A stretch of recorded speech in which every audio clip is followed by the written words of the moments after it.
Chardonnay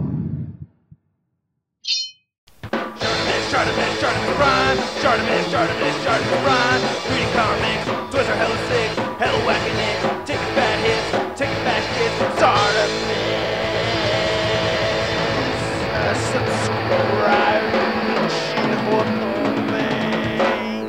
I keep holding it down.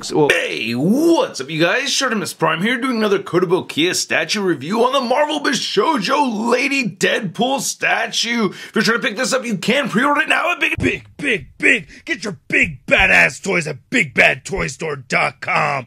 Click the link in the description below. And thanks so much once again, Kotobukiya, for making this review happen. If you want to see the latest from them, check the links below. And this is a very good looking statue already with these interchangeable pieces. I'm very excited for this. On the side, you get an image of Lady Deadpool, not Deadpool. And then on the back, you can see Lady Deadpool over there. Coming soon, Spider-Gwen. Ooh, oh my goodness. And then there's this epic read-up. If you want to read it, pause it now.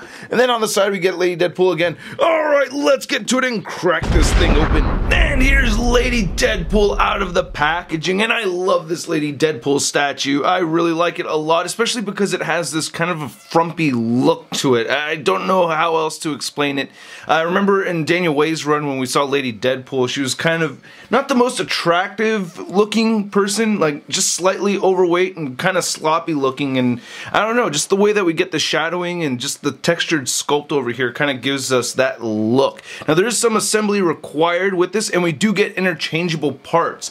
I really like this base over here. Looking at the Deadpool logo, it looks spot on, very clean paint. And I also like that when you have the Deadpool logo just head on, you get that nice pose right there. You know, I think that looks really good like that. Now here's a closer look at the first of the two head sculpts, and I do prefer this one more. I like the ponytail over here. I think it's sculpted very nicely. I like how it's just wafting off to her right over there, and very nice shadowing effect, very good variations of color in there, looking really very realistic. I'm really liking it a lot.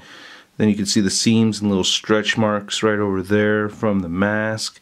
I just think that looks really good. I'm digging it. And then she has her thumb pointing at herself right there.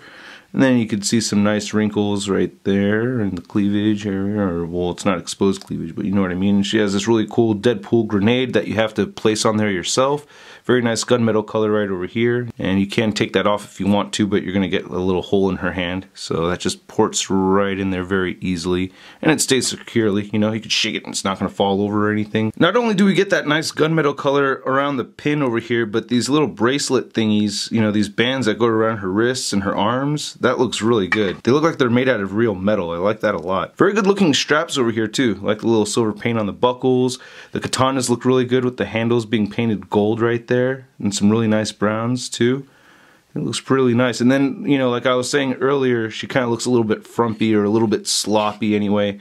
Just a little bit though. So she's still attractive. It's just, I don't know how to explain it. It's difficult to put into words. Anyway, I think they should have added a little bit of red paint right over here for the Deadpool logo. I really like the wrinkles and seams throughout. And I love that they have shadowing effect on the red areas. You also get this slight dry brushing right over here on the edges of these pouches, and that just looks really good. I'm really digging that a lot. And nice stretches right over there. I like her pose too, you know. The feet look really nice, you know, the legs look pretty good. Very good looking piece. Now to switch out the parts, very easy. Just take out the left hand right there and then just pop her head off.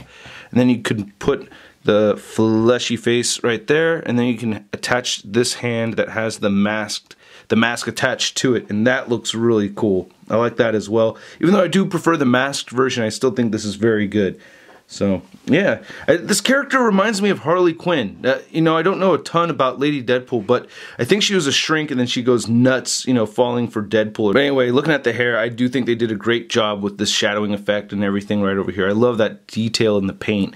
You do get this obvious seam, but I don't know, it doesn't look too bad, especially when you look at it head on like that.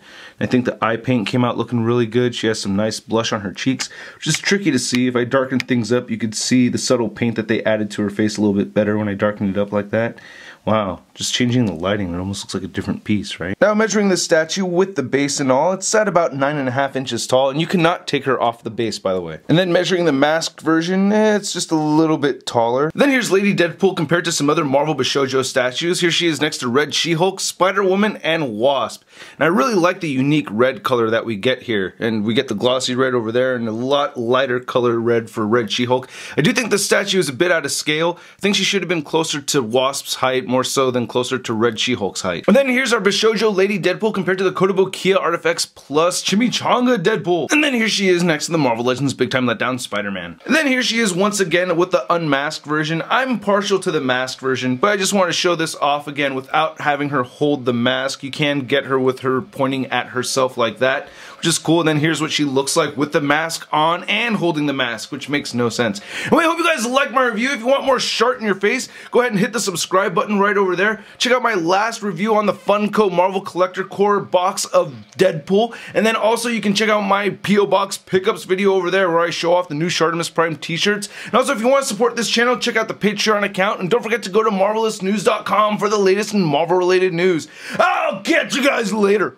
Bye! I get my Dios cutouts and the effects.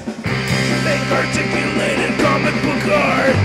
Posing action figures. I'm posing action figures. I'm posing action figures every day.